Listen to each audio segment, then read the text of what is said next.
All right, friends, in studio with us, we have the wonderful, the charming, the beautiful, the uber talented, and the fabulous property manager I'm proud to call the person who saves my butt all the time, Laurie Keller with Personal Touch Management. Good morning, Laurie. Good morning, Eric. Thank you. You bet. Hey, great to have you on air first time. It is. How are the nerves right now? It's okay. Yeah. You put up with some crud all the time, some crap, some craziness as a property manager. How many properties in total do you manage, Laurie? We have about 200 single-family homes. Oh my gosh. That's a lot of places. It is. And what is your job for people who don't know what a property manager is? We do anything from showing the homes, making sure that they qualify to rent in the home. And then we do check-ins, maintain the home maintenance-wise, do check-outs, making sure that the financials work both for the owners, the residents, the property managers. So you put up with all the details. Let's say I own a property that I'm going to rent out. You're the one I call, right? You're the one that can take everything off my hands. Correct.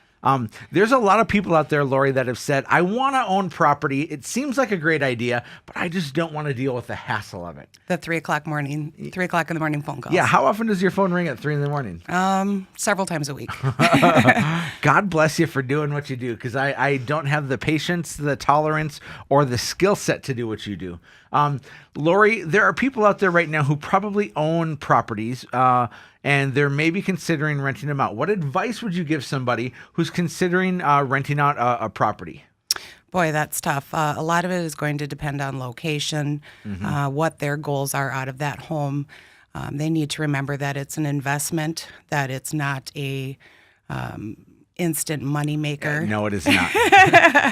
I'll use this as an example. I bought a property back in July with an investment group I'm a part of, and with your help, we got it fixed up in about 30 or 45 days. Your crew worked so hard to get that place fixed up, but we put it on the market at the wrong time, right? Exactly. Timing's everything. When's the right time to rent? Right now, we are renting for the 2017 school year. Okay, so if you have a property, maybe somebody will sign a lease for May. Correct. Okay, it's hard to fill in January, isn't it? Absolutely. Absolutely. So at May, June, July, August, are those the 4 prime months? They are, yep. Because with this property that I bought, we didn't get it finished until the end of August, and we missed the boat. And then we overpriced it because we had missed the boat, and I was trying to get summer pricing on a fall home. Correct. And so it sat vacant, but hallelujah, you came through. We got it rented, and the cash is quote unquote flowing in. But you said, Laurie, not to treat this as though it's a way to cash out all the time. Correct. The cash doesn't flow in. Why is that? Well, with a rental home, you need to make sure that you have money put away for those unexpecteds, because we know it happens often. Yeah. Give me an example of an unexpected. For instance, just this week, we had what we thought was just a plain sewer backup. Mm-hmm. We had a break in the line under the cement, jackhammer. So the bill... You're talking 10 grand, right? It was about $8,000. Yeah. That... The average property will probably, yes, it appreciates, and yes, you're paying down your mortgage, but most people probably make, I don't know, $300 or $400 a month on a property, right? Roughly. And if you have an $8,000 damaged or happenstance to take place in your house, you just lost 2 years of profit. Exactly. So why do people buy properties and rent them out then if you're going to be bleeding money like that? Most it's an investment. It's a retirement fund, as a lot of people think of it. So as the rents come in, they are covering the expenses. Yeah. I actually, as a business owner, I don't have a 401k and I don't have a retirement fund set up for myself. But what my wife and I decided to do is 5 years ago, it all blends together now. We decided that with an investment group, we bought our first property. And my investment groups are 2 or 3 people. And you can see investment groups. What's your largest investment group? Do you know? 7 people. Wow, that's a pain. Yes. But with these investment groups, we bought a house, and I'm going to use very simple math here, Laurie, and then we're going to keep you around after the break because there's some tips I want to give our listeners of things that you know that can save our hides, whether you have a rental home or a personal home. Okay. But we bought a house, let's say, for $100,000. So that means that everybody had to chip in $8,000, $9,000, because we had to put down 25%. Correct. So we had to put down $25,000, which means now the amount of a mortgage that we have is $75,000 on the home. We did a 15-year mortgage, and so that means in 15 years that home is going to be paid off in full. Then we went ahead, Laurie, and we put some money into the house to fix it up, and now we're renting it out for I think $1,500. We bought a house for $100,000. Our mortgage payment is really $700 or $800 a month, and then you put in taxes and specials.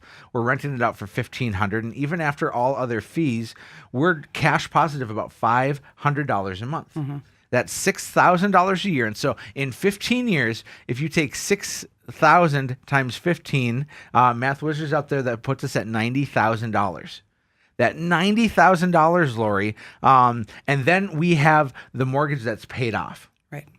So not only do we have a home that at this point is worth maybe $175,000, and then we've been cash positive $90,000. Let's take away $30,000 for fix-ups and whatever. We're still positive over $200,000 in 15 years from an original investment of $9,000. Right. And each of us is sitting pretty. And so we've used this now. I don't have a college fund for my kids, Laurie.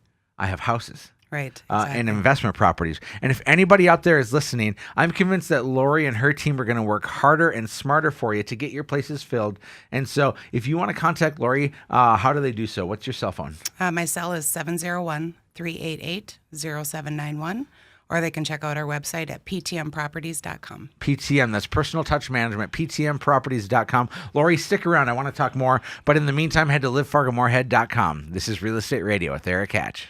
Welcome back to Real Estate Radio. As always, I'm your host, Erik Hatch. And in studio with us, we still have my favorite property manager of all time, Laurie Keller with Personal Touch Management. Laurie, it's winter right now. It is. It's cold outside. Very. And crap happens to houses. Amen. What are some of the things that you see homeowners or tenants doing to a home that just makes you pull your hair out and say, oh, this is going to cost some money? The number one obstacle we run into is forgetting to change furnace filters. Really? Yeah. As simple as a furnace filter is an obstacle. Right. Tell me more. When we sign a lease with a residence, we put it in their mind, the first of the month rent is due, the first of the month your furnace filter is due. We try to instill in them that it will save them money on their heating bills, cooling costs. So many times we get no heat calls, go to the home, and the furnace filter's plugged. Oh, my gosh. So the furnace is working overtime, and it just shuts down. And most people who rent have to pay their own heat, right? Correct. I mean, there's those things out there where you may find a landlord who's going to cover that heat, and don't do that if you can avoid it. As a homeowner myself, stick that on the tenant when you can, because they'll be more conscious of what they're doing. So people don't clean their furnace filters. You say once a month? Yes. Wow. Why is that? Well, for the $2.50 it costs you for a filter, they say the average money that you save is 10% of your heating bill by changing out that furnace filter. But heating bills are like $250 a month right now. Correct. So my $250 will save me $25. Correct. God, that's a win if you're asking me. Right. What else do you see that people aren't doing in the winter that they should be? There's simple things as pulling some pump hoses, pulling hoses off the homes. So many people don't realize that once it freezes, that water can shoot back into the home and crack lines. Let's talk about that, Laurie. I am many things, and handy I am not. I'm so glad you're in my life. You've helped me out with so many things. My wife and I, at about 2 a.m, we're like, what is that noise? We continually hear the sump pump running. And so I go to the sump pump room, and guess what's spraying everywhere is water. And guess what I forgot to do is I forgot to switch my line from the street to the city in the winter, and water was shooting everywhere. Hundreds of dollars later, and a call to my favorite plumber, and we got it all fixed and had to get a new sump pump. And fortunately, we don't think there's any serious damage beyond that. But what does more serious damage look like if that pipe continually freezes? Well, I've had them break in the walls. We've had to cut out sheetrock, a slow leak to the point where mold started to grow. Yeah. Flooring replacement, so thousands of dollars. Yeah, no thanks. So winter is a time that you obviously have to be conscious of these things. As a property manager, do tenants pay attention to that, or do they rely on the homeowner? Well, we ask them to pay attention to that. Most times they do not. We send out monthly reminders, simply putting plastic on windows, making sure windows are closed. Many times with hot water heat, it gets warm. Yep. The quick solution is to open a window. That cold air goes down, freezes the pipe breaks, and again, you have lots of cleanup. Every time you bring that up, my skin starts to crawl a little bit more like, oh, I'm going to be in for Right. it. So you said that you manage you manage about 200 single-family homes, and there's some apartments in there as well. Correct. What are people wanting out there right now? If we're talking supply and demand, do people want apartments or do people want single-family when they're renting? They prefer single family at the price of an apartment. So they want their cake and then they're going to eat it too. Exactly. Okay, yeah, perfect. Yeah. So what are we seeing for pricing? Because I think that's an important thing to talk about, Laurie. If somebody's considering a rental property, let's say it's a property within a half mile of NDSU. Sure. That's kind of the target area. And I'm letting you in on my secret right now, at least to my buying strategy, has been around campus. If you don't want to buy around there and you leave them for me, I'm cool with that. Right. But if you do want to buy, we'd actually love to help you with that because I won't compete with my clients.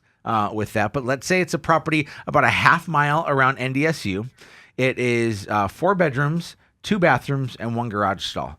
How much does that rent out for? A single family home where the residents are paying their utilities, they're going to average between $400 to $500 per bedroom. Around campus. Correct. Okay, that's really important to note because if you're in the middle of nowhere, and even not nowhere, but let's say you're in a normal residential area in South Fargo or West Fargo, can you still get $400 a bedroom? $400 you could. Really? Yep.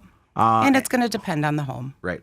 If these bedrooms are 8 feet by 10 feet, $350 a bedroom. Yeah, a little. Yeah, it shrinks down just a little It bit does. there. I find that most 4-bedroom homes are renting anywhere from $1,400 to $1,600. Right. I mean, there's the gem homes that are in really great shape that are about $1,800. Right. Laurie, I don't know the philosophy that you use in advising people, but here's the philosophy that I use is the rule of 1%. It's the easiest way for me to explain if the numbers work for a property, assuming that the tenants are paying for the utilities. If you're going to rent a place out for, say, $1,500 a month, you should not pay over $150,000 for the property. Correct. So that simple rule of 1% is based on what you can get for the rent. And please talk to Laurie or talk to somebody at Hatch Realty and we can help you out. But we can let you know those numbers so you don't end up house poor. Exactly. And you don't end up like I did with a place that you overpriced right away because I made that mistake and I put it on the market at the wrong time and then it sat vacant for 4 months. But hallelujah, it's filled. Yes. So Laurie, one last time, how can people contact you? My cell number is 701-388-0791, or they can contact us through our website at ptmproperties.com. Laurie Keller, great to have you. If you can't get in touch with Laurie, get in touch with us and we will connect you. But in the meantime, go to livefargomoorhead.com.